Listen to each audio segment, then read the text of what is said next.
Добрый дзень, паважаныя радыёслухачы. Гэтым разам і гледачы. Вы глядзіце і слухаеце беларускую службу польскага радыё. І сёння ў студыі Лявон Маліноўскі. Малады бацька. Спадар Лявон, добры дзень. Добрый дзень, добрый дзень. Менавіта акрэслюючы ролю як малады бацька, мы анансуем тэму, пра якую будзем размаўляць, а размаўляць будзем пра выхаванне беларускіх дзяцей у сем'ях з досведам міграцыі у Польшчы. Я і Лявон, у нас сыны трохгадовыя, адпаведна будзем размаўляць пра тое, як выхоўваць дзяцей у Польшчы, адначасова дбаючы пра тое, каб яны, прынамсі, ведалі, што іх бацькі беларусы, так? І на пачатак некалькі сказаў статыстычных дадзеных пра тое, колькі іншаземцаў нараджаецца ў Польшчы, каб акрэсліць маштаб праблемы, пра якую мы размаўляем. Паводле дадзеных галоўнага статыстычнага ўпраўлення Польшчы і Міністэрства лічбавых тэхналогій, у 2025 годзе летась у Польшчы нарадзілася больш за 18 тысяч дзяцей, прынамсі, адзін з бацькоў якіх гэта іншаземец. Вядома, большую частку складаюць грамадзяне Украіны, гэта каля 11 тысяч, а пасля іх другое месца ўласна займаюць грамадзяне Беларусі. Каля 900 маладых грамадзян Беларусі летась нарадзілася ў Польшчы.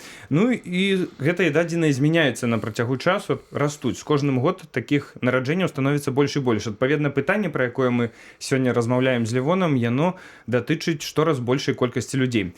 Лявоне, распавядзі, калі ласка, чаму для вас асабіста, для вашай сям'і было важна выхоўваць дзіцё, скажем так, у гэтай беларускай свядомасці, так, каб нягледзячы на тое, што яно нарадзілася ўжо ваш сынок у Польшчы, але вы яму прышчапляеце гэта беларускае. Навошта гэта вам? Бо гэта ж дадатковы цяжар, выдаткі, клопаты таксама, напэўна, ці я памыляюся? Я не скажу, што я адчуваю цераз гэта нейкі клопат. Для нас гэта важна, перш за ўсё тое, што гэта наша сямейная традыцыя. Мы з жонкаю як пазнаёміліся, толькі пазналіся, пабраліся, мы адразу гаварылі між сабою па-беларуску, і для нас гэта проста пытанне камфорту, каб нам было проста жыць добра і выгодна. Мы нічога такога адмысловага не робім, мы проста жывём сваім жыццём, жывём так, каб нам было добра і каб жыць у выгодзе. Вось, з гэтага ўсё пачынаецца. Гэта вельмі добра, што беларуская мова гэта стала ўжо адзін з чыннікаў выгоды для некаторых сем'яў. Тут пытанне мовы. Гэта асноўнае пытанне ў выхаванні, але асяроддзе, якое навокал нас, яно польскамоўнае, так? Ці дастаткова толькі размаўляць з дзіцём па-беларуску, каб ён таксама прыкіпеў нейкім чынам да беларускай культуры і мовы? Якое першае слова было у вашага сына? Ці яно было зроблена, сказана ім па-беларуску? Нашага сына першае слова гэта было мядзведзь. Чамусьці, па-беларуску сказаў, так. Мы проста выконваем таксама, што для нас важна, мы выконваем рады мовазнаўцаў, як гэта рабіць так, каб гэта было эфектыўна. Так.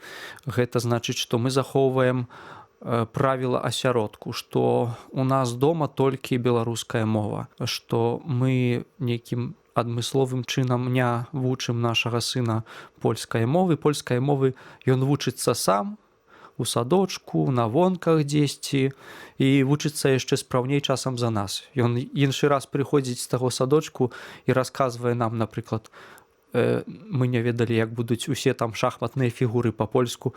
Ён прыйшоў, сказаў, што ў садочку ў шахматы гулялі, назваў, як тыя фігуры будуць. А мы не ведалі гэта, ён нам гэта расказвае. Лявоня, тут пытанне таксама ў гэтым кантэксце ўзнікае. Вельмі часта сем'і з досведам міграцыі сутыкаюцца з вялікай праблемай, а менавіта авалоданне мовы краіны, у якой яны знаходзяцца. Гэта пытанне вельмі цяжка даецца асобам ва ўзросце, старэйшым людзям. І вельмі часта ў такіх сем'ях бацькі нават вырашаюць размаўляць на мове той краіны, у нашым выпадку па-польску, са сваімі малымі дзецьмі, хаця яшчэ самі дасканала не валодаюць польскай мовай. Ці гэты падыход мае месца, ці ён апраўданы, на вашу думку?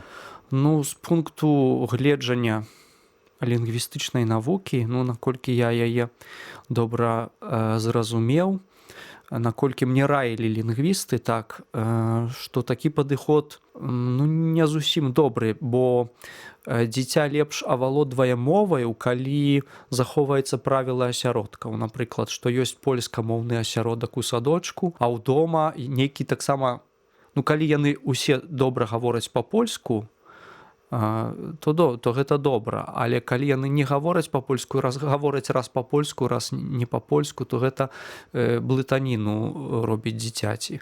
Лепш, вядома, захоўваць правіла асяродку, што дома толькі адзін асяродак моўны. Тобто адразу дзіцё мае такую асацыяцыю, што вось у гэтым выпадку, у вашым выпадку беларуская мова гэта мова асяродка, гэта мова бацькоў, матчына мова.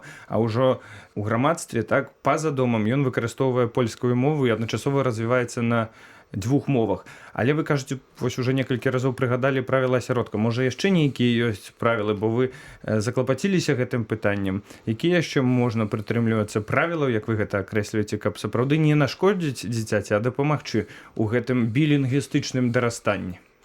Ну, беларуская мова тут, скажам, у Польшчы у нас няма магчымасці паехаць на беларускамоўную вёску і проста купацца ў стыхіі беларускай мовы, і у такім выпадку мовазнаўцы раяць чытаць кнігі класікаў у голас. Мы сабралі бібліятэку вельмі добрую, штосьці там бабы, дзяды паперадавалі з Беларусі, яшчэ старыя кніжкі яшчэ ў савецкай Беларусі выдаваныя, потым у 90-е гады ўжо у часы незалежнасці Беларусі выдаваліся вельмі добрыя кнігі, вельмі якаснаю моваю напісаныя, і казкі для дзетак, і ўсё, і буквары тыя ж самыя, і, ну, і, вядома, літаратура. Ну і цяпер яшчэ ў Варшаве ёсць таксама кнігарні, дзе выдаюць таксама новую літаратуру, часам вельмі добрую. Вядома, ёсць шмат добрай літаратуры, шмат рознага хлуду таксама бывае, але мы павыбіралі ўсё найлепшае, так, што было выдадзенае, што цяпер выдаюць. Ну і мы чытаем гэтыя кнігі ў голас. І сынок таксама вельмі любіць чытаць кнігі, ён часам просіць, выбірае, якую казку сёння, і гэта таксама дапамагае яму вывучаць добрую беларускую мову. Так. Вы кажаце пра кнігі беларускай класікі, але таксама пра дзіцячую літаратуру. І тут я павінен падкрэсліць, сапраўды, дзякаваць Богу, ёсць такая магчымасць у беларускамоўных сем'ях набываць беларускамоўную літаратуру, ёсць беларускія кнігарні, можна замаўляць, ёсць асартымент гэтых кніг. Але адныя кнігі і размовы у домах гэта хіба недастаткова. Якія яшчэ ёсць магчымасці дзеля беларускамоўнага выхавання у эміграцыі, у прыватнасці ў Польшчы? Ці вы ўжо задумваліся пра нейкія гурткі, пра школкі выходнага дня? Дзеці зараз у такім узросце нашы, там 3-3,5 гады, ужо час задумвацца таксама пра гэты чыннік, адукацыйны чыннік. Ці ёсць у беларусаў, якія прагнуць рабіць гэта, адпаведныя магчымасці, прынамсі у Варшаве? Ну так, у Варшаве ёсць такія гурткі, можна у выходныя, здаецца, па суботах можна запісваць. Мы свайго яшчэ не запісвалі, бо нам малавата пакуль што. Ну так, але праз год-два ўжо. Хоць ужо можна запісваць. Кажуць, што ўжо ў 3 гады можна запісваць у тыя гурткі беларускамоўныя. Не ведаю, наколькі яны беларускамоўныя, напэўна, там беларуская мова выкладаецца, не ведаю, на якой мове там дзеці гавораць самі, бо магчыма, што дзеці могуць гаварыць там на розных мовах, на сваіх, якія там у іх у сем'ях прынятыя, так? Я гэтага не ведаю, але ведаю, што ёсць такія гурткі, і, напэўна, там добра займаюцца з дзецьмі беларускай моваю. Але што яшчэ важна, тут у Варшаве, так па праўдзе, я не скажу, што я адчуваю, што у Варшаве менш беларускай мовы, як у Менску было. Так?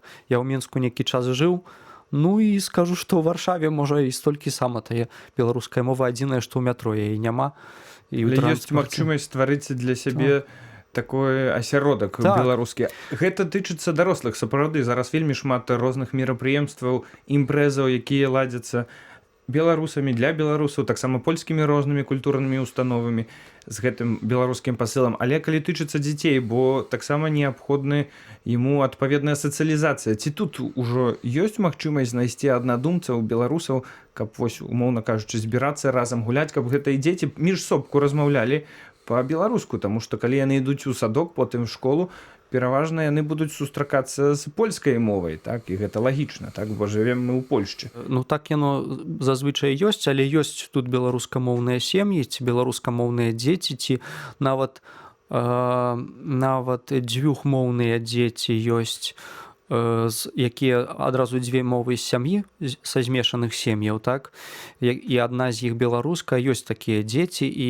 вядома, варта сустракацца. Ці яны неяк гуртуюцца, ці можна знайсці ў тэлеграме альбо ў фэйсбуку якую-небудзь такую групу, гурток, што з дзецьмі размаўляем па-беларуску, і там абвестка, давайте сустрэнемся, пойдзем в Лазенкі каралеўскія. Ну, ёсць, мы раз нават так Можа, сустракаліся. прарэкламуем, каб людзі, якія адчуваюць падобную патрэбу, таксама маглі далучыцца да гэтай ініцыятывы. Ну так, у тэлеграме трэба знайсці ініцыятыву дзеткі, так, і там мы нават адзін раз сустракаліся, так, якраз у Лазенках, як ты сказаў. Ну, цікава было сустрэцца. Ну, тут праблема таксама, клопат такі, што сем'і ўсе там па сваіх кутках, заканурках Варшавы параз'ехаліся, цяжка адзін да аднаго даехаць, так, каб сустракацца, але такая магчымасць ёсць. Тут што яшчэ важна, што апроч, напрыклад, сям'і, як беларускамоўнага асяродку, ёсць яшчэ іншыя беларускамоўныя асяродкі, і гэта, напрыклад, цэрквы. І ў цэрквах ёсць беларускамоўныя сем'і, дзе людзі там адразу цэлымі сем'ямі прыходзяць, і тыя дзеці таксама могуць, дарослыя моляцца, а дзеці могуць у гэты час пагуляцца, там нешта там сваё парабіць. Вось. І гэта таксама вельмі добрыя, вельмі развітыя і сталыя асяродкі, бо, напрыклад, ну, у Варшаве ёсць 2 каталіцкія касцёлы, дзе набажэнства адпраўляецца па-беларуску. Ёсць 2 царквы, адна уніяцкая, адна праваслаўная, дзе таксама набажэнствы па-беларуску адпраўляюцца. Ну і гэта асяродкі стабільныя, бо кожную нядзельку людзі некім чынам сустракаюцца, так. І для дзяцей гэта вельмі карысна, бо яны таксама сустракаюць іншых дзяцей. Ну вось у нас такое. Лявоній, тут таксама пытанне вельмі часта у расійскай прапагандзе і ў прапагандзе беларускай рэжымнай афіцыйнай, якая дублюе, ёсць такі наратыў, які вельмі часта чапляюць, кладуць такое таўро на Польшу, што, маўляй, гэта вельмі шавіністычнае, нацыяналістычнае грамадства і дзяржава, якая жыве рэвізіянізмам. Ну і адпаведна такое стаўленне да розных меншасцяў. Вось вы, як сям'я, якая як бы не хаваецца са сваёй беларускай ідэнтычнасцю, калі вы выходзіце ў грамадства са сваім дзіцём, так, ідзеце ў садок, ці сапраўды такі падыход уласцівы, напрыклад, дзяржаўным установам, так, садочку, выходзіце ў дзяржаўны, дарэчы, ці ў прыватны садок, ці гэта ўсё сапраўды такая чыста прапаганда? Прапануем шчыра, адкрыта адказаць на гэтае пытанне, бо, напэўна, клопаты могуць здарацца, але я думаю, што гэта хутчэй не сістэмнае, але асобныя нейкія прыклады, бо грамадства яно ж неаднароднае, гэта натуральная справа. Калі мы кажам пра садочак, мы ходзім у муніцыпальны садочак, бясплатны, мы там плоцім толькі за харчаванне.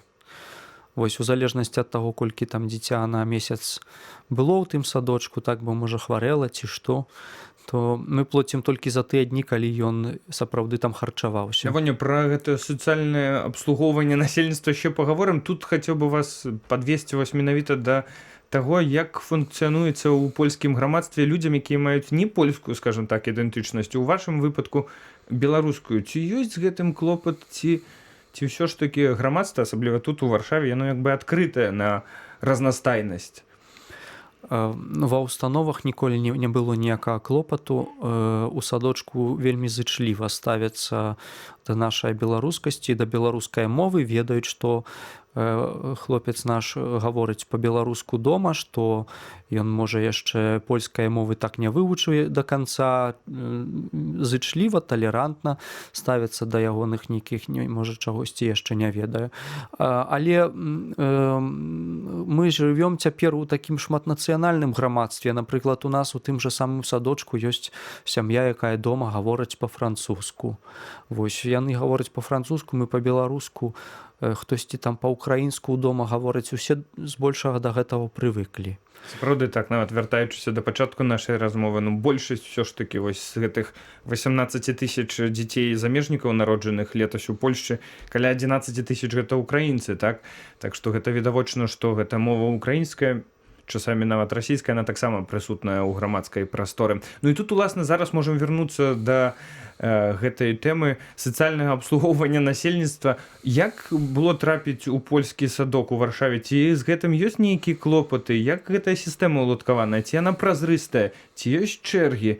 Бо я падзялюся асабістым досведам. Нам вельмі пашанцавала праблем з тым, каб трапіць у садок, дзяржаўны садок, тобто, як ты кажаш, бясплатны, толькі за харчаванне плоціш, не было зусім. Але я таксама чую гісторыю, што сапраўды ў некаторых раёнах польскай сталіцы гэта праблема, асабліва дзесьці там, скажем так, больш на ўскраінах горада.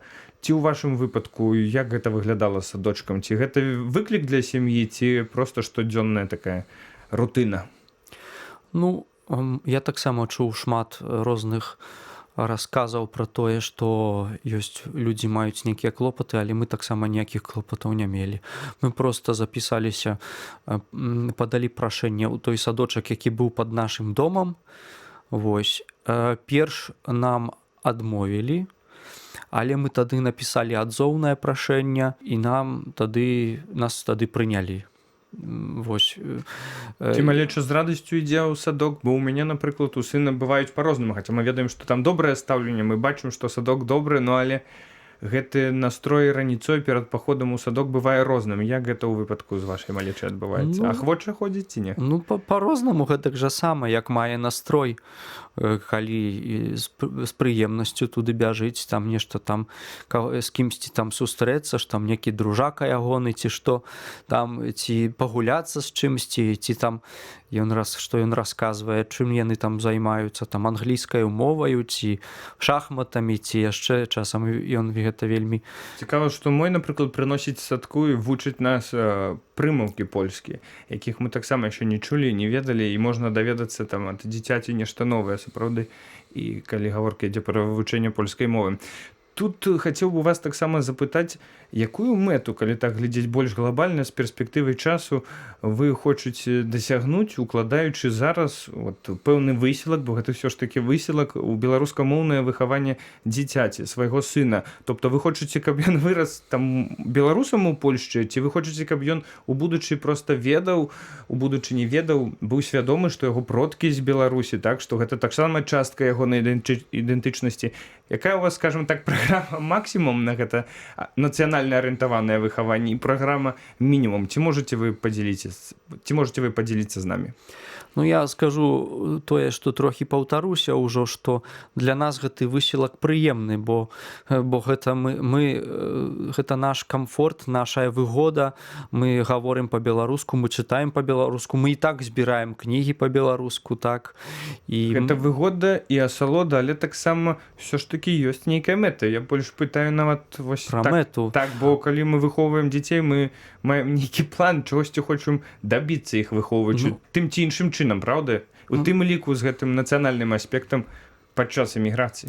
Ну, мы хочам, каб жыла, перш за ўсё, наша сямейная традыцыя. І наша сямейная мова, беларуская мова, гэта перш за ўсё наша сямейная мова. Нават наш хлопец, ён часам так і гаворыць, гэта вось па-польску, гэта па-англійску, гэта там яшчэ інакш, а гэта па-нашаму. Вось, што гэта перш за ўсё наша сямейная мова, наша сямейная традыцыя, і мы хочам проста, каб нам было добра і каб мы ўсе вось так адчувалі нейкую нашу сямейную сувязь. Так, гэта самае галоўнае для нас. Ну, вядома ж, я б хацеў яшчэ, каб наша сям'я несла беларускую мову, бо беларуская мова робіцца ўсё радчэйшая, так, і ўсё менш дзе яе можна пачуць, і таму мы хацелі б, каб гэты нешта унікальнае, такое адмысловае, гэта нейкія унікальныя веды, гэта унікальны набор ведаў, які робіць чалавека, які валодае гэтымі ведамі, адразу у чымсьці унікальным. Так?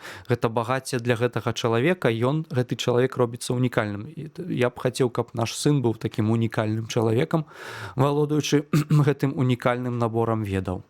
Але спадзяёмся, што ўсё ж такі неўзабаве надыдзе час, калі беларуская мова стане не нейкім наборам унікальных ведаў, але чымсьці такім штодзённым, распаўсюджаным. Ну і у тым ліку вось гэтыя высілкі мае таксама, бо я намагаюсь прышчапіць гэта беларускасці свайму сыну, вашы, яны дадуць плёны сапраўды. Я нагадваю, што на беларускіх хвалях польскага радыё, на YouTube-канале «Польскае радыё па-беларуску» беларуская служба польскага радыё размаўляла з Лявонам Маліноўскім, маладым бацькам. Размаўлялі мы пра тое, як выхоўваць дзяцей у сем'ях з міграцыйным досведам так, каб уласна прышчапіць ім нешта нацыянальнае з радзімы іх бацькоў. Дзякую вам за ўвагу, стаўце лайк і падпісвайцеся на канал «Польскае радыё па-беларуску».